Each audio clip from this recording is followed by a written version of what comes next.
All right, Nick, thank you so much for coming onto the My Body Blends podcast. I'm pumped to have you here. Already, we've just been chatting for a little bit off air, and I've literally got a page of notes in front of me right now of things I want to cover with you. So hopefully we can kind of scratch the surface on all of this. But before we jump into anything, I just want to say a huge thank you. I'm really grateful for you taking the time out. I know it's late at night for you, Nick. So from myself and the listener, a big thank you. Well, man, I appreciate you having me, and let me throw a thank you right back to you for all you're doing for the field to provide, provide someone like myself a platform and all the other guests you have. But I just hope the listeners recognize that you're providing them something for free. It's not free to you. You have to put all the effort and time away from your family and friends to put, in effort into putting these together and do this. So I just want everybody to recognize what you're doing to give back to the field, and I appreciate it. Thank you, man. I do appreciate that. All right, I tell you what, I really want to dive into this, but before we do, maybe if the listener doesn't know who you are you, Nick, and why are you so phenomenal? Well, I'm awesome because I'm humble, right? Yeah. All right. So I'm going to be real brief because I know the listeners are listening to try to gain some things for themselves out of this, not just hear me play me monster and talk about, who I am and why I'm so great and things like that. So I'll keep it short. I'm really easy to find online as long as you spell my name right, Nick Tumminello, TUMMINELLO.com, LLO, and my website is nicktumminello.com. You can find me online. But long story short, I literally grew up in a gym. My mom was a bodybuilder in the 80s. I'm currently 36 at the time of this interview. I'm from Baltimore, Maryland in the U.S. My girlfriend and I moved to South Florida about 4 or 5 years ago. I went from a full-time trainer who occasionally wrote articles and trained trainers part-time to now I'm more of a full-time trainer of trainers who still trains clients part-time. And training trainers, I've just finished my second book called Building Muscle and Performance. First one was Strength Training for Fat Loss, both written, published by Human Kinetics. I've got hundreds of videos on YouTube. I won a few awards. I was just just won the NSCA Personal Trainer of the Year Award 2016. Written a ton of articles. Got a bunch of DVDs or video downloads. I've been honored to do a lot of different podcast interviews with great folks like yourself. So we'll leave it at that. I really do want the listener to understand that you are brilliant. I highly look up to you. I highly respect you, and this is going to be really interesting. We kind of started before we hit record, knowing that this conversation can go in a lot of different directions in a very strong manner. So this is going to be really good. But you brought up something that I think was just brilliant that I'd love to start with, Nick. And you were saying the best learning comes from when you're connecting the dots, not just learning more of the dots. Delve into this for the listener. Okay, yeah, so what we were talking about, you were mentioning to me that you just completed your first book, and which, I want to publicly congratulate you on. I said congratulations already, but make sure everybody else knows it as well, and that's a big feat. But what I brought up was this, that we're always told, and I'm speaking mainly to fitness professionals by now, but I guess this would apply to anybody else in any other professional setting, that you always want to have continuing education. You always want to be basically gathering and absorbing information. And we would assume that when you're not doing that for a time period, that you're somehow, losing out on education or whatnot. And I thoroughly disagree with that. First of all, I agree that we should all be continuing our education. But part of continuing education is not just information gathering. It's thought organization of the information that you have already gathered, and then also putting your own spin and your own flavor on it, right? Because there's some things that you're going to disagree with that you take in, other things you're going to find you use a lot, other things you're going to put your own spin on. I mean, yes, people say training is an art and a science. I prefer to say it's the art of applying the science, because if you're not applying things that have scientific validity to them, then I'm not really sure what you're using is justified to your clients and athletes. That's a separate conversation. But one of the best learnings that we can do is thought organization, developing your philosophy, your own training style, your delivery system, and your values and how you view other information. And as you learn, writing a book, and it starts by writing articles and doing things, it's that the challenge is thought organization and communication of that thought that does it justice, that you're confident to do it justice. And that is some of the greatest learning that you can do in a trainer or coaching realm, because if you can't communicate, you can't train, you can't coach. And the better thought organization you have, or the better your thoughts are organized, the simpler and more understandable you can communicate, therefore the better trainer and the better coach that you are. I love that, and I think you communicated that and you pieced that together so well. And I also think that kind of like parlays into like, who should we listen to? Like, who should the listener be listening to? Like, how do we start piecing this together? Because obviously, like, look, my father once told me, opinions are like assholes. Everyone has one. And then obviously to be able to get your own flavor from that as well. Yeah, for sure. I mean, taking what's out there and putting your own spin on it is just how art works. That is the art of applying the science. So what I tell people is, we're not trying to reinvent the wheel with training. Principles are principles, but what we want to do is bring out our own brand of wheels to the market, to the free market of ideas.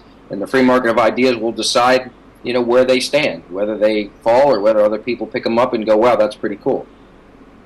No, I think it's really good. So how do you feel like when you go to learn something, how do you process how you're going to be able to take it on? Because I feel like one of the kind of upper hands I think we might have as well is because we know that we have to teach it and we have to bring it on to someone else, and you always learn the most when you do have to teach. So I'd love for you to be able to kind of like help the listeners be able to take this on so they can get rid of their confusion and frustration. Sure. So, I mean, are you asking me how do I filter information, or what do I do with absolutely when I'm hearing it or when I'm taking it in? Well, sure. I basically put it through a certain filter system, and that filtering system is really just a series of questions. Now, these aren't questions I necessarily raise my hand and ask the instructor or, interrupt the person I'm having a conversation with, but I may be asking them to myself. And those, some of them are more theoretical, other, philosophical, I guess. Other ones are more practical. So, from a practical standpoint, I just might ask, where would this fit into my training, or does this offer me something that I'm not already getting from something else I'm already doing, right? Is it not just, an overlap to something I'm already doing? In regards to more of the philosophical, logical type questions, this really applies to areas of conflicting information. I'm not sure who to believe. I don't know, what to believe. I hear that a lot. That's probably the most common complaint I hear from trainers and exercise enthusiasts alike.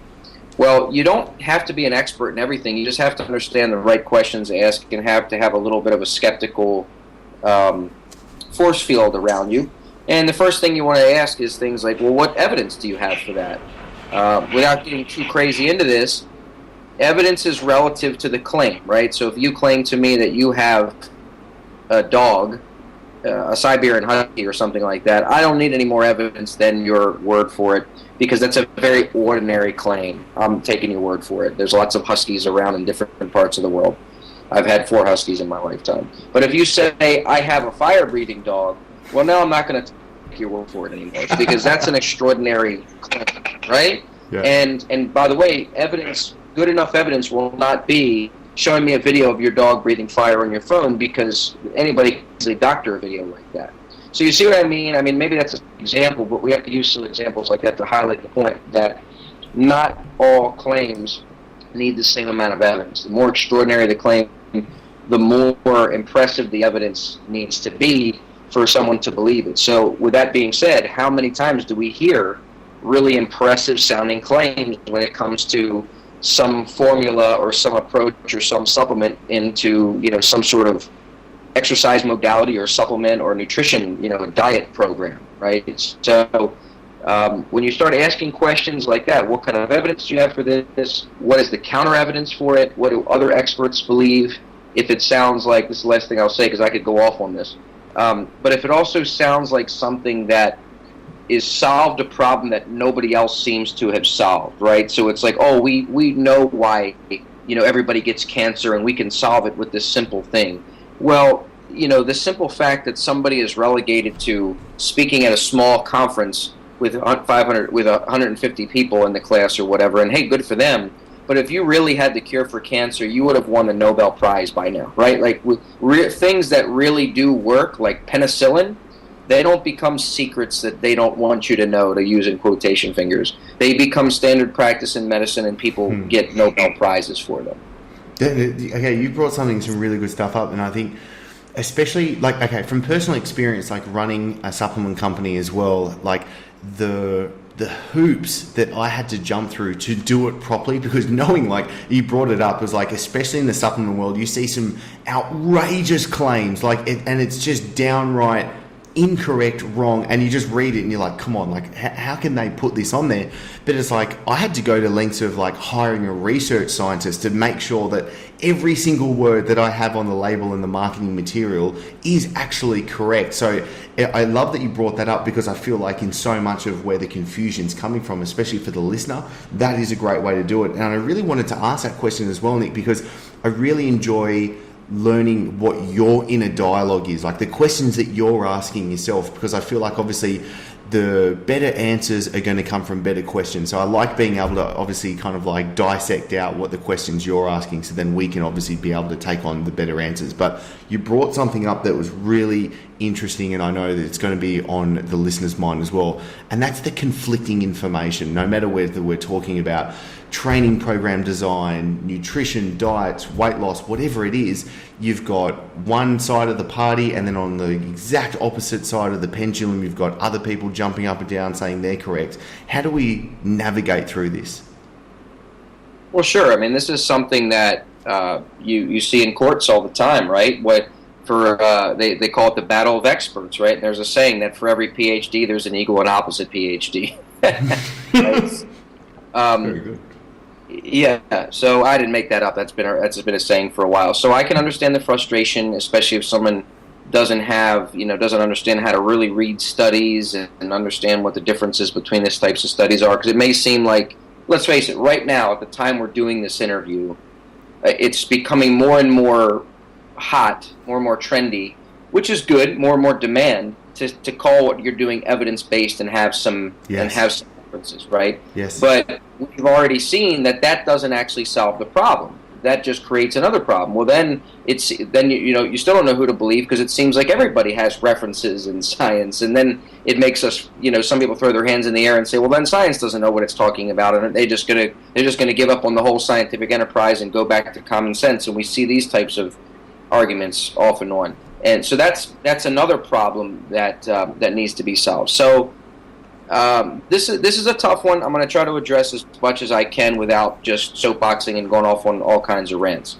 So again, going back to the questions that I said, we want to ask, what evidence, but also want to look at what the counter evidence says. So you do want to look at both sides. In that case, a lot of people will say, well, you can find a study to support just about anything. Well, that's true, but that's not good science. That's called cherry picking, right? Yes. So what you want to look at is what the preponderance of evidence says. So sure, you may have one study or two studies that says this, but if that's out of 25 studies that have been done on a given topic, and the other 23 studies show something else, you want to go with the preponderance. You want to go with the weight of evidence, put them on a scale, all right? Without getting too much into that, you also want to look at, is somebody already kind of started with a conclusion and backed into it? Our brains tend to want to do this anyway, through things like confirmation bias. Yes. But,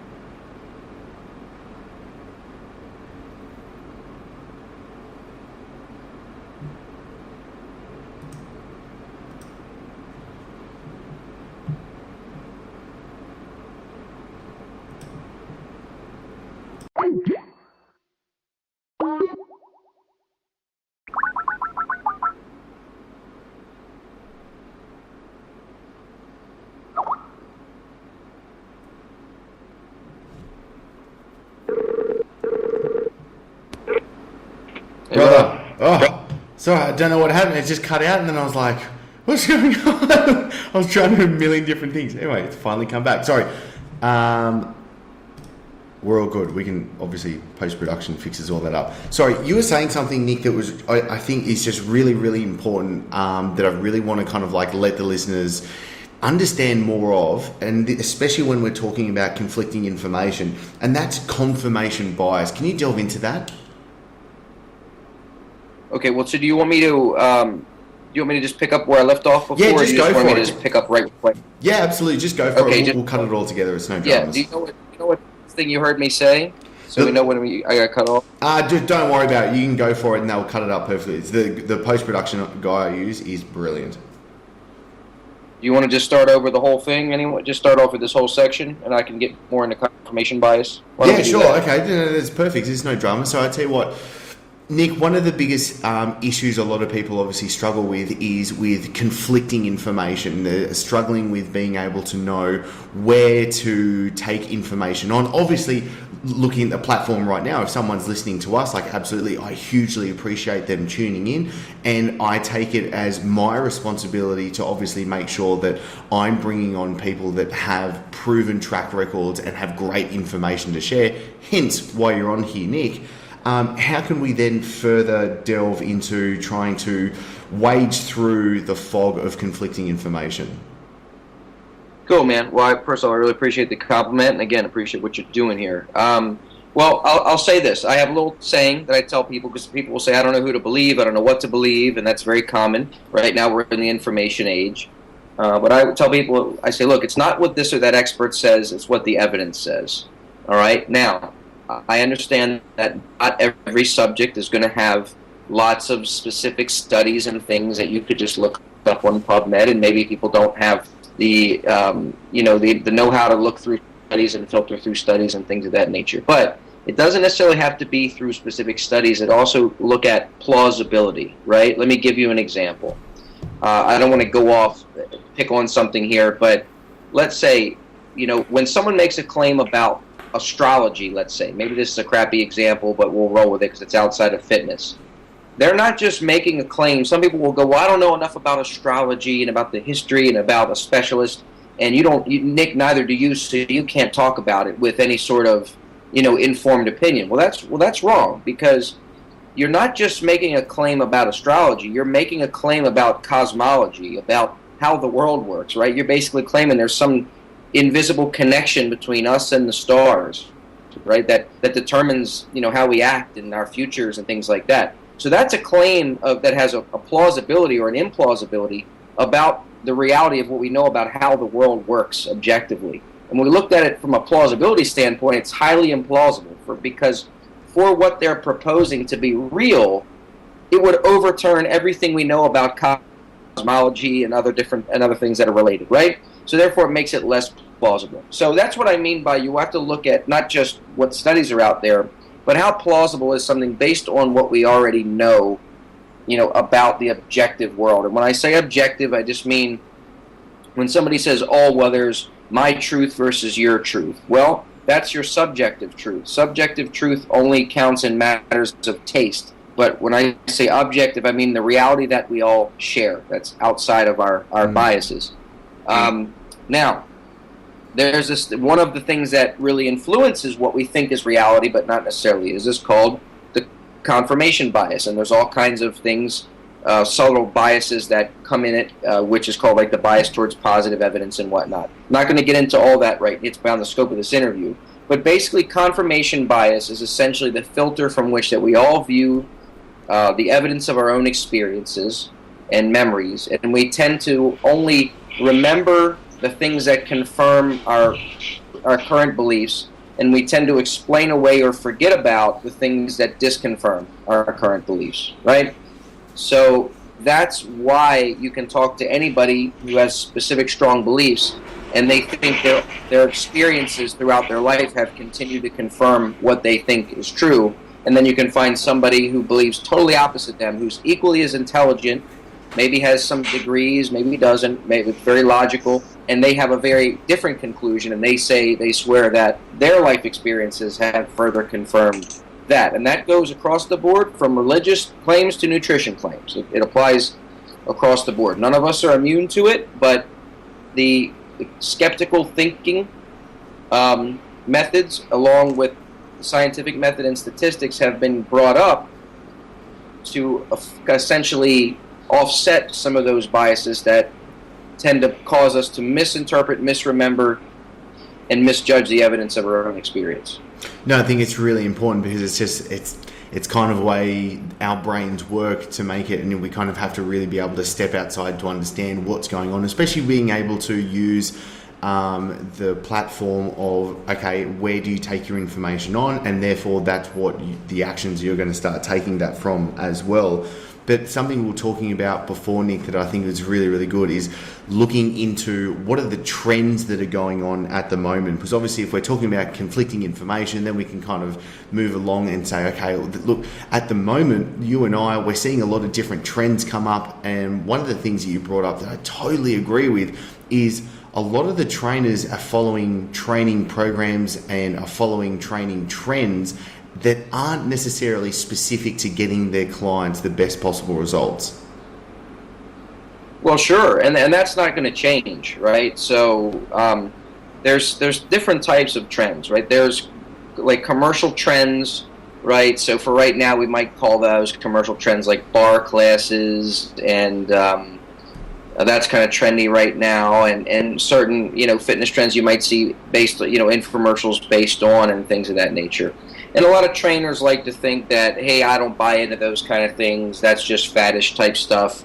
However, us trainers, we have our own trends that we don't realize are trends because they're sold to us at conferences in a more sciencey sounding way with more anatomical terms that makes it sound like to us that, oh no, we just know we have the answer now, such as certain types of evaluation procedures of movement or posture or different things like that, right? Some of those things are hot. And if we notice in consumer and the professional ranks, we have this history of false dawns. We have the answer now, right? And then all of a sudden, after 10 years or so, it just seems to these big claims, these people that made such a lot of money and created a big name for themselves, all of a sudden kind of petered out and went away. And we have this because we have this new group of people, both in the consumer and the fitness professional education realm. So it's like, wait a minute, those people had no less common sense than we do, and those people made basically the very same types of arguments. Oh, it works for me, and it seems to make logical sense, and they had cool anatomical explanations, and they had cool examples that they could show you right before your eyes, improving range of motion and all these different things. So we know for a fact that certain things have been taught to us that are taught to other people just like us that we know for a fact are wrong now. And by the way, we know that they're wrong or incomplete. Can't say they're purely wrong, could be incomplete. We know that because from outside pressure of science coming in and looking at it and saying, that's not the explanation there is not what you were providing. So a lot of people say trainers are ahead of research, but rarely, if ever, can you give me an example where some trainer overturned an existing body of evidence? But we can look at tons of examples that ran the other direction where trainers have made claims and dietitians, and then science got involved, and we said, it's not as cool as it's been sold to you as.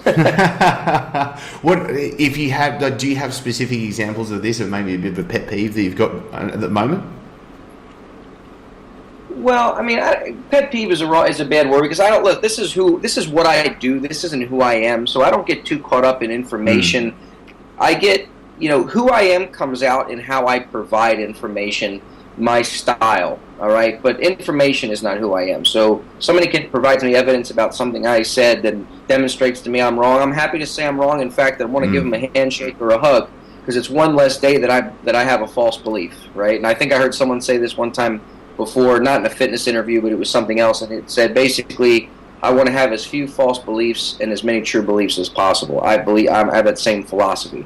So, but I would just say that if I had to go down the route of an area that is a continued area of, frustration is the wrong word, but I'm just going to stick with that word because I can't think of a better word for it right now, is the fact that we keep we keep making the same mistake as human beings and as trainers who are human beings, and I'm sure it happens in other fields too, but I'm just speaking here, and it's that we keep buying into the false dawns. We keep thinking whoever has got a name for themselves now, and whatever cool, evaluation procedures and training modalities and tools that are hot now, we got it now. You know what I mean? That we can't be wrong now, and I know from my experience, and these people wouldn't be who they are if what they were saying wasn't 100% accurate. So I don't care what the science says. That people in the 70s were saying that, people in the 80s were saying that, people in the 90s were saying that. Professionals in our same fields or related fields like physical therapists and dietitians. So, but the solution to that is, I would say, have a principle-based approach, because principles don't change. All evidence shows us is different ways to apply principles. Let me give you a practical example that everybody listening can appreciate. Building muscle, right? We used to think that if you lifted for really high repetitions, like 20 reps, 30 reps, 40 reps, that you couldn't gain size from that muscle hypertrophy. That was a endurance range, that you only gain size if you did the bodybuilding range, 8 to 12 reps, and then that low reps, high weight, like 3 sets or 3 to 6 reps, was for strength. But now that has been looked at, we find that when things are taken to around failure, you can still gain significant muscle hypertrophy, bodybuild essentially, with high rep type sets. Now, we also know from the research that this argument of, well, which should you do then? Should you do the bodybuilding range? Should you do the strength range? Should you do the high rep range?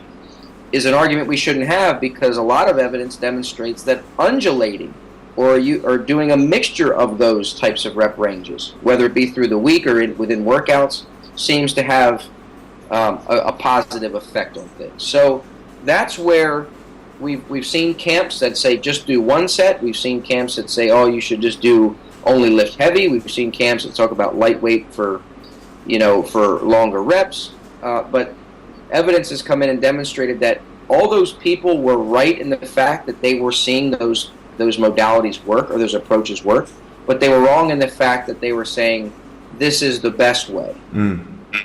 You see what I'm saying? Yeah, absolutely. No, I think this is so good, and I really do want to highlight it, especially with your book, because the undulating approach and obviously like the mixed approach is so important. Like, how did you come about this, and when did the penny really drop for you to be able to be like, okay, I'm going to really dive into this?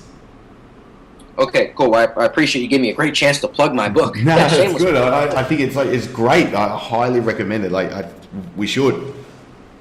Cool, man. Well, so in the book it does use an undulating model, but there's also, that's basically what we're talking about right now. An undulating approach is really a mixed approach to sets and reps, if we could call it that way. But the other thing that forms the foundation of the book, and actually forms the foundation, if we can take it broader, so I don't want anybody thinking I'm just talking about trying to sell books here. My whole training approach that I've built my career on is what I call a mixed approach to resistance training. And let me explain what that is. All right, so there are 4 types of, and let's focus on resistance training here without getting into the cardio and conditioning aspect of things. So traditionally we hear that there are 2 types of resistance exercises, right? Compound and isolation. I'm totally cool with that, but I've added 2 other categories. I didn't invent a whole other world of exercises. A lot of the exercises that go in these other 2 categories people are familiar with, but I'll explain why in a bit. So we have 4 categories. We have total body power exercises, cross body exercises, and then compound, and then isolation. And by the way, that's not a priority list. It's not like the one I listed first is more important than the other.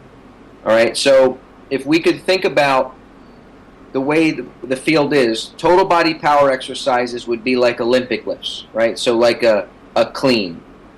That's a total body power, or like a rotational medicine ball throw. A cross-body exercise, that would be like a single-arm standing cable press, or like a one-arm push-up, all right? And then compound exercise, that's pretty obvious. That would be like a bench press, dumbbell press, if we can stick with a pushing analogy here, example. And then isolation, if we're going to stick with pushing now, it's more muscles, less movement oriented. We're thinking triceps, shoulders, the standard bodybuilding type things, shoulder raises, triceps extensions. All right? Now, so with that being said, if we look at, there's two ways to look at these things. We can look at each of these approaches. Well, first off, let me say this. I don't want to get ahead of myself. If we look at the field, how it's been for the last 20 years, we have the total body power people, which is like the Olympic lifting camp, arguing that their stuff is the best, right? Especially in the sports performance, and they often argue against the power lifter, which is in the compound. Oh no, just get strong. All you got to do explosive exercises, and standing and triple extension. It's more functional, right? Then you have the 3D functional people, the people that promote everything's got to be standing in one arm and rotation. That would be the crossbody category, and they're going against the isolation people, which is like some bodybuilding and some corrective exercise type stuff, right? So all these camps are fighting one another, and they're basically answering the question, well, which one of these do I do? Which is an element that the trainers get confused about. My thing is, we're asking the wrong question when we ask that question. We're hitting the bullseye the wrong target. The question is, how do these all go together?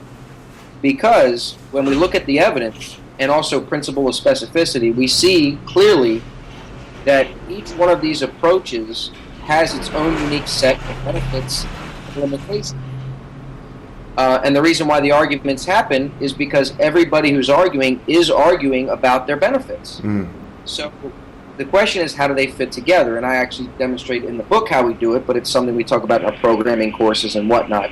So without getting too deep into it, I'll just say this. What I encourage people is the mixed approach, by the way, comes from mixed martial arts.